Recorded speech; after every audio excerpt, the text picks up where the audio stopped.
네, 안녕하세요. 원천중 2학년 여러분. 자, 이번 시간에는 생명기술 속의 네 가지 원리를 살펴보도록 할 건데요. 이 네 가지 원리가 조금 복잡한 부분도 있고 살짝 어려워서 오늘 굉장히 집중해서 들어주길 바랍니다. 일단 교과서 226페이지고 생활 속의 창의융합 부분입니다. 자, 교과서를 펴면은 여기 조직배양, 그리고 세포융합, 유전자 재조합, 핵이식 이렇게 총 4가지 원리가 나와 있어요. 오늘 이것을 차근차근 알아보도록 하겠습니다. 자, 그래서 첫 번째가 이제 조직배양인데 조직배양의 정의 자체를 봐보면 생명체의 세포나 조직의 일부가 완전한 생명체로 자랄 수 있는 성질을 이용한 기술로 세포나 조직 일부를 배양에게 이식해서 유전 형질을 같은 개체로 증식시키는 기술입니다. 그러니까 간단하게 말하면 뭐냐면 그 영화 같은 데 가끔 보면은 이렇게 그 괴물들 나왔을 때 이제 괴물이 이렇게 있으면은 여기서 몸을 살짝 떼어가지고 뭐 주인공이 얘 뭐 팔을 하나 베었어. 팔을 하나 베었는데 이 팔이 갑자기 쑥쑥 자라가지고 새로운 괴물로 이렇게 하나의 개체로 또 새롭게 나오는 뭐 이런 식으로 클리셰가 있잖아요. 괴물 클리셰가 있는데 자 이런 식으로 생각을 하면 돼요. 그러니까 예를 들어서 우리가 뭐 식물이 있으면은 식물에서 조금 세포를 떼서 배지에서 이 인공적인 환경인 배지에서 잘 키워주면은 완전한 식물체로 또 하나 자라는 겁니다. 이해됐죠? 자, 이거를 천천히 알아보도록 하겠습니다. 근데 이 과정을 어떻게 하냐면 보통 당근을 가지고 해요. 당근이 이렇게 당근이 이렇게 있으면은 여기를 쪽 잘라가지고 보면은 당근 그 단면에 이렇게 되어 있습니다. 여기에서 이제 물관이랑 채관이 있는데 여기가 물관이고 여기가 채관이에요. 이쪽에 이제 형성층이라는 게 있어요. 물관과 체관 사이에 있는 부분인데 이 형성층은 이제 전형성능이라고 해서 어느 세포로든 분화할 수 있는 능력을 가지고 있는 세포가 있습니다.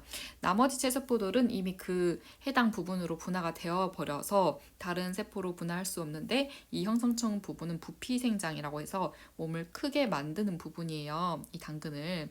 그러다 보니까 여러 가지 세포로 분화할 수 있는 가능성 그리고 능력을 가지고 있는 부분입니다. 아무튼 얘 세포를 떼어가지고 배지에 넣어요. 인공 배지. 여기에 있으면 이제 세포가 충분히 잘 자랄 수 있는 환경을 조성해 놓은 건데, 그러니까 인공 환경인 거죠. 그 자연스럽게 자란 게 아니라 인공 환경 배지에 이 세포를 배양을 합니다. 얘를 잘 배양을 해주면은 이제 하나의 당근으로 온전한 당근으로 자라나는 게 조직 배양입니다. 그러니까 당근과 같은 식물체의 조직을 조금 떼어서 얘를 잘 인공 환경 속에서 자라게 했더니 완전한 새로운 개체로 그러니까 얘랑 처음에 같았겠죠. 이렇게 새로운 개체로 분화하게 되는 것이 조직 배양이고 과정을 다시 한번 살펴보면 당근의 형성층을 먼저 잘라내고 얘를 조각 내어서 이제 세포로 분화시키겠죠.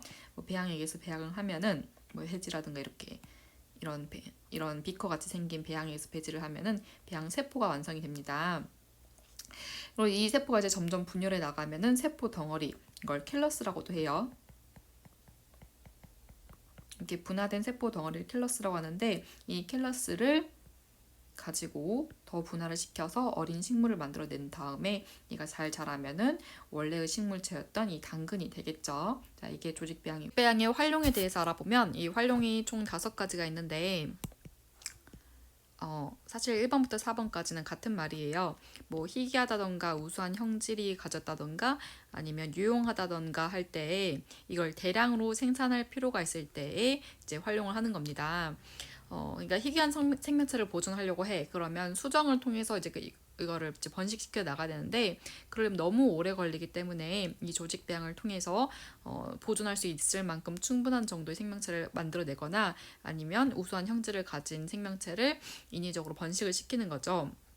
이제 호르몬이거나 유용한 식물의 대량 생성도 마찬가지고 그다음에 시험관 아기의 경우에는 이제 시험관 아기를 밖에서 이제 정자와 난자를 체외 수정시켜서 수정란을 만들잖아요. 이 수정란을 바로 그 자궁에 착상시킬 수가 없고 어느 정도 배양을 시킨 다음에 자궁에 착상을 시켜야 해요. 그래서 조직 배양을 통해서 이 수정란을 충분히 배양한 다음에 이제 자궁으로 가는 겁니다. 그래서 이때 이제 인공 배지 환경 조성이 굉장히 중요하고요. 활용은 여기까지 하고 이제 네, 그럼 대학교에서 조직 배양을 과연 어떻게 실험하는지 영상을 통해 알아보도록 하겠습니다. 일단 지금 당근에 있는 다른 균들을 없애려고 하고 있는 작업이고 이 작업이 끝나면 형성층을 추출해 냅니다. 네, 저것도 다 소독을 해야 돼요. 이렇게 당근을 꺼내서 재로 박아 넣으면은 형성층 부분이 이렇게 추출이 되는데 네, 뽑아낸 형성층 부분을 이렇게 빼내서 적당한 크기로 잘라서 배지로 옮겨주고요. 저 배지도 마찬가지로 묵은 배지여야 해요. 균이 없는 묵은 배지. 그 다음에 이제 여기서 배양을 시키는 겁니다.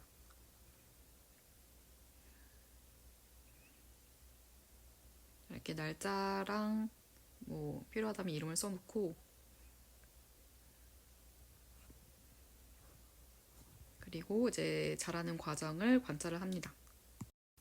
그리고 다 자라나면 이렇게 킬러스로 분화합니다. 네, 두 번째는 세포 융합입니다. 자, 이름에서도 알 수 있듯이 세포를 융합시키는 기술인데요.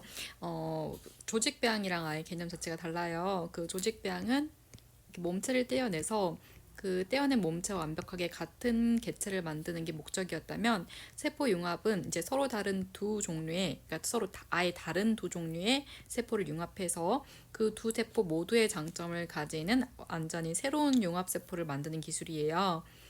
그래서 여러분 굉장히 많이 들어봤을 포마토가 어떻게 만들어지냐면 자, 이 가성비 좋은 식물을 만들려면 위에는 토마토, 아래는 감자니까 토마토와 감자를 데려옵니다. 그런데 일단 토마토랑 감자는 식물 세포다 보니까 세포벽이 존재를 해요.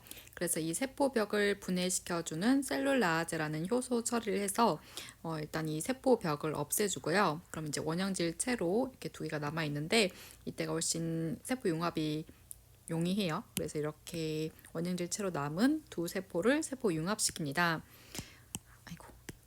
자, 이 세포 융합 방법에도 두 가지 방법이 있는데 이제 화학적 방법이 있고 그 다음에 전기 충격을 해주는 방법이 있어요.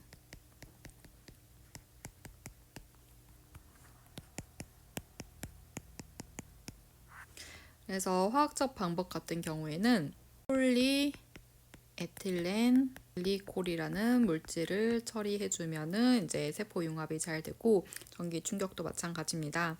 그래서 이렇게 융합된 세포를 가지고 이제 완전히 새로운 세포가 되었죠.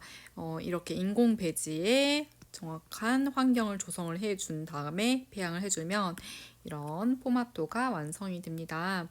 이렇게 같은 경우로 이제 포마토도 있고 무추, 그러니까 아래는 무, 위에는 배추가 있고 가자, 위에는 가지, 아래는 감자가 있어요.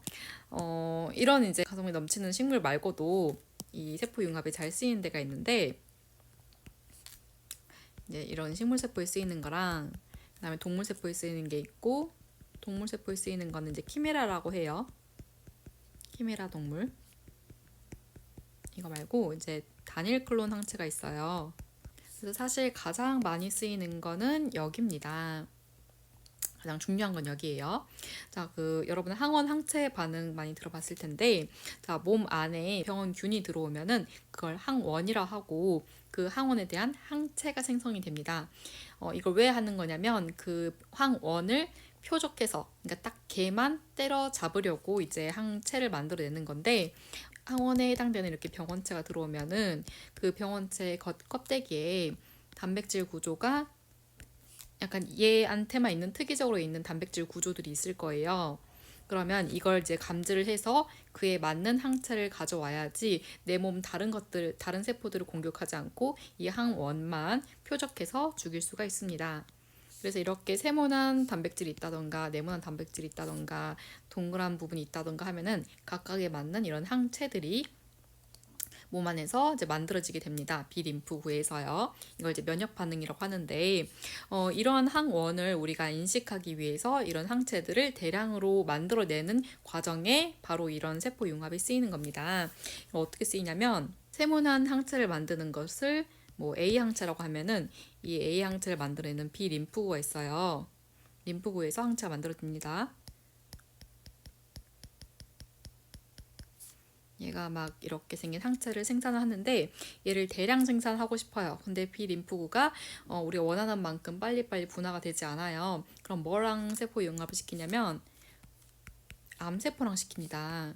자, 암이 무서운 게 전이가 빨리빨리 되는 부분인데 왜 그러냐면 암세포가 그만큼 분화가 굉장히 빨라요. 다른 세포에 비해서 그 특성을 이용을 하는 겁니다. 자, B 림프구의 장점은 이 항체를 생산하는 거고 A 항체를 생산하는 거고 암세포의 장점은 빨리 분화를 하는 거니까 이 두 개를 합쳐서 융합을 시킵니다.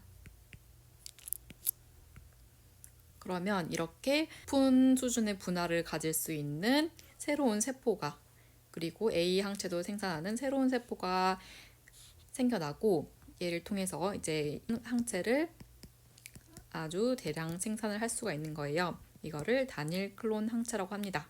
자, 이 단일 클론 항체 결과로 생겨난 항체들은 이 항원이 몸 안에 있는지 없는지 검진을 할 때와 그리고 이 항원을 이제 면역 반응으로 없애기 위해서 그러니까 치료 목적으로 넣을 때 이 두 가지로 많이 활용이 됩니다. 그래서 관련해서 영상을 보도록 하겠습니다. 미국의 전염병 전문가인 파우치 박사가 올 가을까지 코로나19 치료제가 개발될 수 있을 것이라고 말했습니다. 감염자의 항체에서 개발한 단일 클론 항체를 주사해서 회복 기간을 획기적으로 줄이고 또 증상을 완화할 수 있다고 말했습니다. 이동훈 기자입니다. 언제 코로나19 치료제가 나올지를 묻는 저커버그 페이스북 최고 경영자의 질문에 파우치 박사는 올가을에는 나오기를 희망한다고 말했습니다. I hope by the end of the summer we'll have enough information as we get into the fall that we might be able to utilize these. 파우치 박사가 말하는 코로나19 치료제는 코로나19 감염자의 항체에서 개발한 단일 클론 항체입니다. 파우치 박사는 면역 기능에 작용해 스스로 중화 항체를 형성하도록 하는 백신과 달리 단일 클론 항체는 코로나19 바이러스를 직접 겨냥하는 정밀 사격과 같은 것이라고 말했습니다. 증상을 완화하고 회복 기간을 획기적으로 줄여 병원에 입원하지 않아도 될 것이라고 말했습니다. 네, 안타깝게도 방금 본 여름 뉴스처럼 가을까지 코로나 항체가 개발되진 못했지만 단일 클론 항체가 이렇게 활용이 된다고 이해하면 되겠습니다. 자, 오늘 할 수업은 여기까지고요. 이 수업이 마치면은 이제 활동까지 진행을 하고 다시 줌으로 선생님 만난 다음에 이번 차시 마무리하도록 하겠습니다. 네, 2학년 여러분 수고했습니다.